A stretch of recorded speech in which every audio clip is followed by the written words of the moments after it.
ಸ್ನೇಹಿತರೆ ನಮಸ್ತೆ. ನಾಡು ನುಡಿ ಯೂಟ್ಯೂಬ್ ಚಾನಲ್ಗೆ ನಿಮಗೆಲ್ಲ ಸ್ವಾಗತ.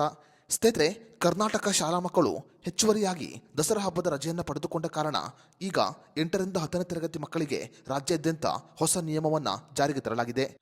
8ರಿಂದ 10ನೇ ತರಗತಿ ಮಕ್ಕಳಿಗೆ ಹೊಸ ನಿಯಮವನ್ನು ಜಾರಿಗೆ ತರುವುದರ ಮೂಲಕ ಕರ್ನಾಟಕ ರಾಜ್ಯ ಶಿಕ್ಷಣ ಇಲಾಖೆ ಈಗ ಅಧಿಕೃತ ಆದೇಶವನ್ನು ಹೊರಡಿಸಿದೆ.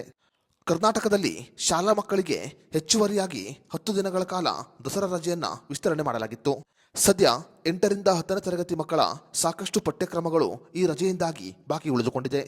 ಈ ಕಾರಣಗಳಿಂದ ಕರ್ನಾಟಕ ರಾಜ್ಯ ಶಿಕ್ಷಣ ಇಲಾಖೆ ಈಗ ಬಹುದೊಡ್ಡ ತೀರ್ಮಾನವನ್ನು ತೆಗೆದುಕೊಂಡಿದ್ದು ಮಕ್ಕಳಿಗೆ ಹೆಚ್ಚುವರಿ ಅವಧಿಗಳ ಪಾಠವನ್ನು ಮಾಡಲು ಮುಂದಾಗಿದೆ. ಇನ್ನು ಮುಂದೆ 8ರಿಂದ 10ನೇ ತರಗತಿ ಮಕ್ಕಳು ಜನವರಿ 24ರವರೆಗೆ ಹೆಚ್ಚುವರಿ ಅವಧಿ ಪಾಠವನ್ನು ಕೇಳಬೇಕಾಗುತ್ತೆ.